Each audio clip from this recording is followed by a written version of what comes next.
Assalamualaikum warahmatullahi wabarakatuh. Alhamdulillah, alhamdulillahilladzi arsala rasulahu bil huda wa dinil haq liyudhhirahu 'alad dini kullih wa kafa billahi syahida. Asyhadu an la ilaha illallah wa asyhadu anna Muhammadan 'abduhu wa rasuluhu la nabiyya ba'dah. Allahumma salli ala Muhammad wa ala alihi wa sahbihi wa man tabi'ahum bi ihsanin ila yaumiddin. Amma ba'du, kita bersyukur kepada Allah atas segala nikmat yang diberikan oleh Allah kepada kita semua, terutama sampai pada malam hari ini kita masih diberikan kekuatan iman dan Islam, kita masih diberikan kesehatan serta kesempatan sehingga kita masih bisa melaksanakan kewajiban kita salat isya berjamaah, dan kita lanjutkan dengan melaksanakan sunnah Rasulullah Muhammad SAW. Mudah-mudahan kesempatan semacam ini senantiasa diberikan oleh Allah kepada kita semua sampai nanti kita menghadap kepada Allah yang tentunya dalam posisi husnul khatimah. Tidak lupa kita selalu bersalawat kepada Rasulullah Muhammad SAW sebagai khatamil anbiya wal mursalin, penutup para nabi dan rasul yang tidak ada nabi lagi sesudah Nabi Muhammad SAW. Para jamaah dimuliakan oleh Allah, kita sepakat bahwa makna ibadah itu adalah kullu ma yuhibbuhullahu wa yardahu minal aqwali wal a'mali ad-dhahirati wal batinah. Ini makna ibadah. Jadi segala sesuatu yang memang itu yuhibbuhullah, yang dicintai oleh Allah Subhanahu wa taala, wa yardahu, dan yang diridhoi oleh Allah Subhanahu wa taala, minal aqwali wal a'mal, yang berkenaan dengan masalah ucapan-ucapan ataupun perbuatan-perbuatan, ad-dhahirati wal batinah, yang tampak ataupun yang tidak tampak, yang zahir ataupun yang batin. Ini adalah makna ibadah yang sesungguhnya. Dan kita memang diciptakan itu untuk melaksanakan ibadah, baik yang ibadah mahdhah ataupun ibadah yang ghairu mahdhah. Nah, yang paling pokok, yang paling penting ketika kita itu melakukan ibadah, itu harus paham esensi ibadah itu apa. Ibadah itu tidak hanya sekedar gerakan tubuh, ibadah itu tidak hanya sekedar ucapan, ada esensi. Yang esensinya itu terletak pada qalbu kita, hati kita, pemikiran kita, mindset kita itu apa.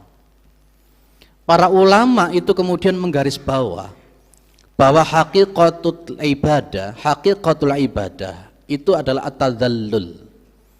Hakikat esensi daripada ibadah itu adalah tadhallul.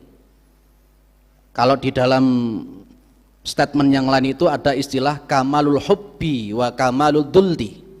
Adanya kesempurnaan cinta kepada Allah dan kesempurnaan ketundukan, kerendahan di hadapan Allah Subhanahu wa taala. Ini esensi.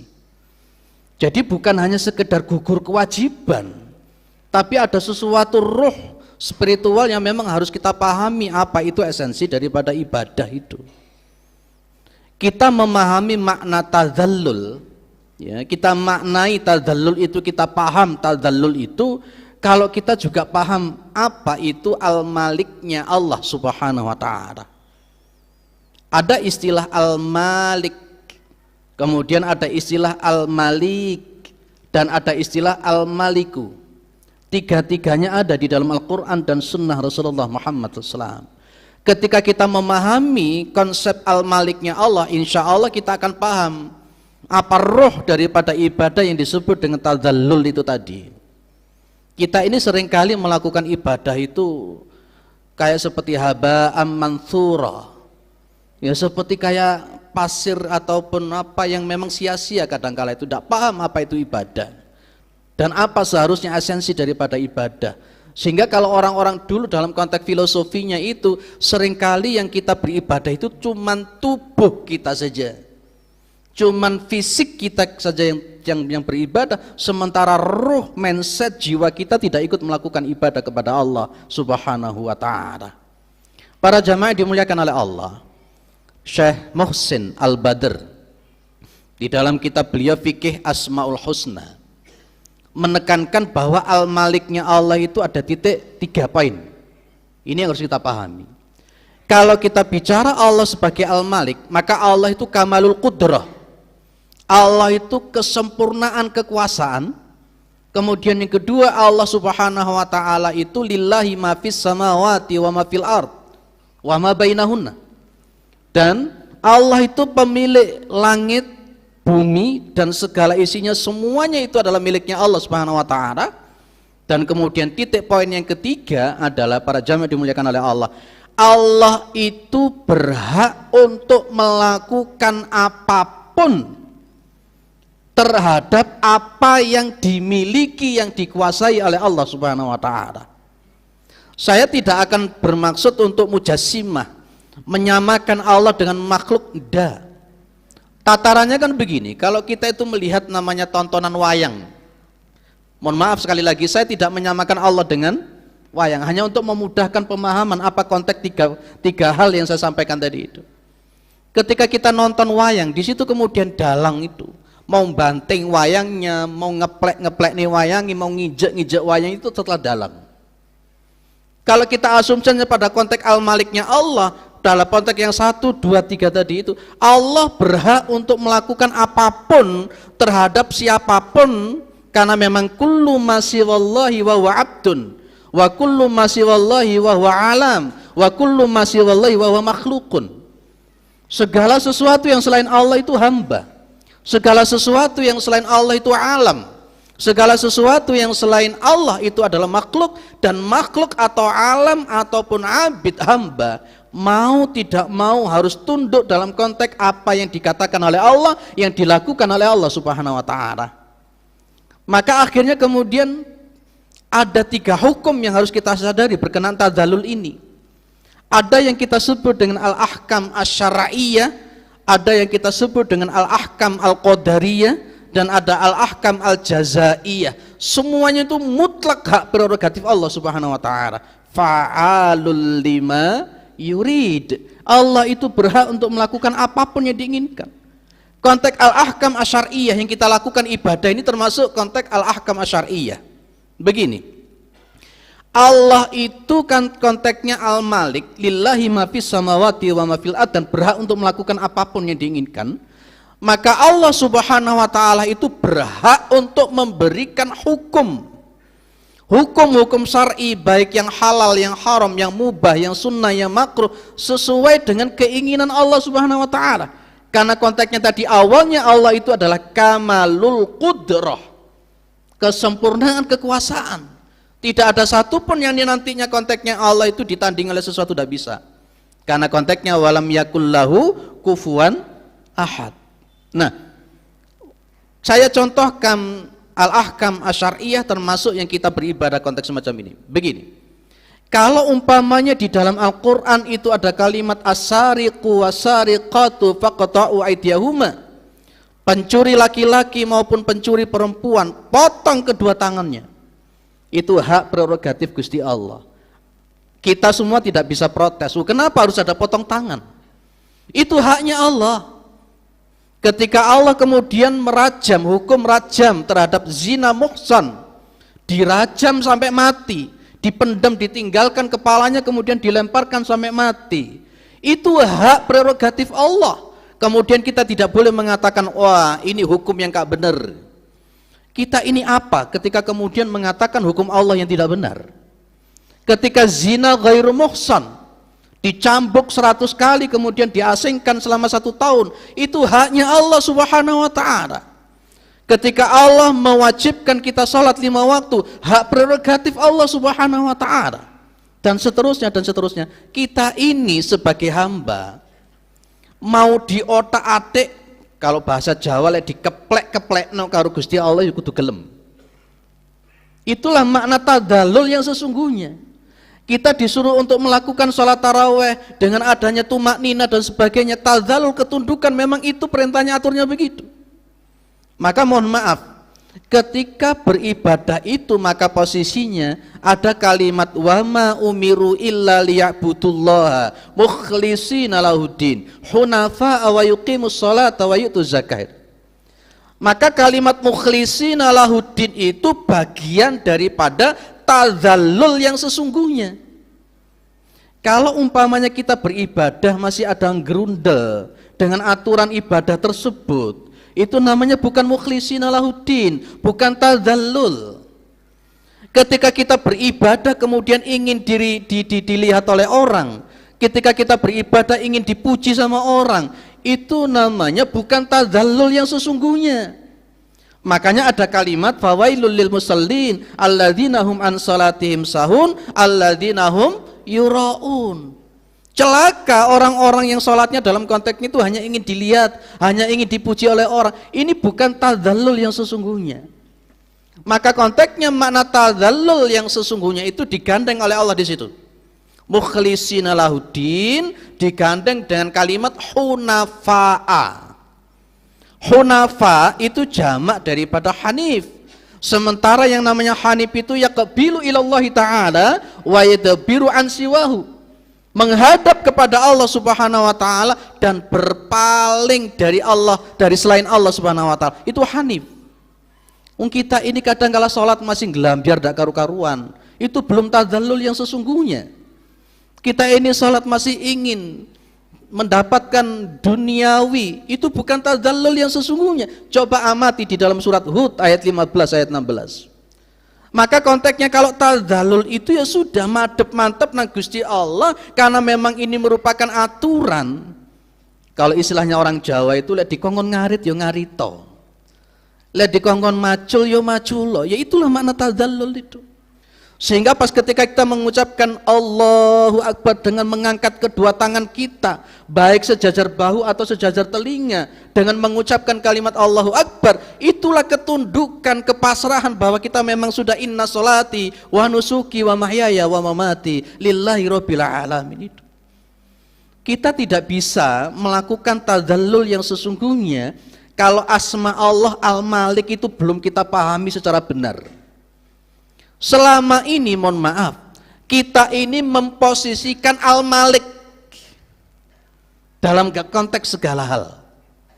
Kalau ketika kita itu masih ingin mengharapkan sesuatu itu harus seperti aturan saya dalam konteks syariat, itu namanya kita menandingi Allah Subhanahu wa taala. Tidak bisa kita kemudian saya tidak puas dengan sholat subuh yang 2 rakaat, saya pinginnya 4 rakaat, tidak iso.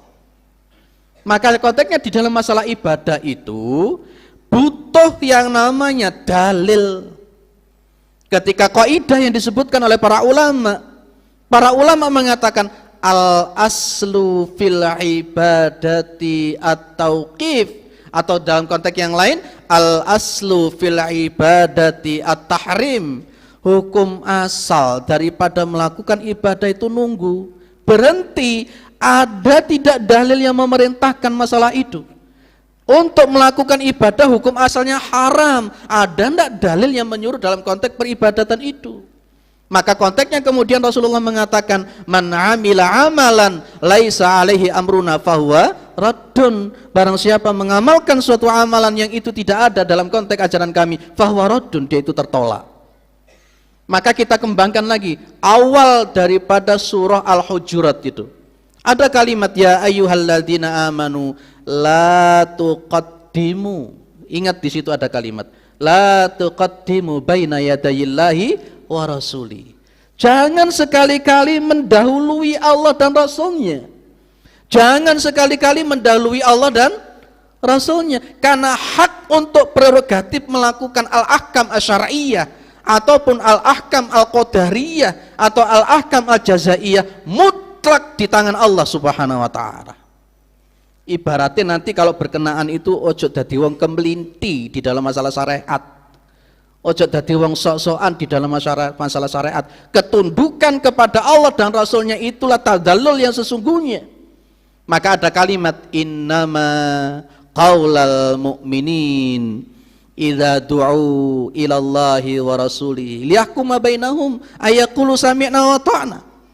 Ya, sesungguhnya ucapan-ucapan daripada orang-orang yang beriman ketika dia diseru kepada Allah dan Rasulnya untuk apa? Liyahkuma bainahum, supaya Allah itu dalam konteksnya berhukum, Ya, memberikan ke hukum, konteksnya memberikan konteks hukum di situ bainahum, di antara mereka. Mereka mengatakan apa? Sami'na wa ta'na. Ini tadallul. Sami'na wa ta'na, bukan sami'na wa asaina seperti yang dikatakan oleh Bani Israel di juz yang pertama itu di dalam surah Al-Baqarah itu. Bukan sami'na wa asaina, tapi kita mengatakan apa? Sami'na wa ta'na. Maka konteksnya kemudian terakhir sebagai penutup. Di situ ada kalimat fa in tanaza'tum fi syai'. Ya, hafal jenengan ayat ini. Fa in tanaza'tum fi syai', ketika kalian itu dalam posisinya tanaza'tum, berbeda pendapat, ikhtilaf, berkenaan berbeda pendapat, pemikiran tentang masalah apa?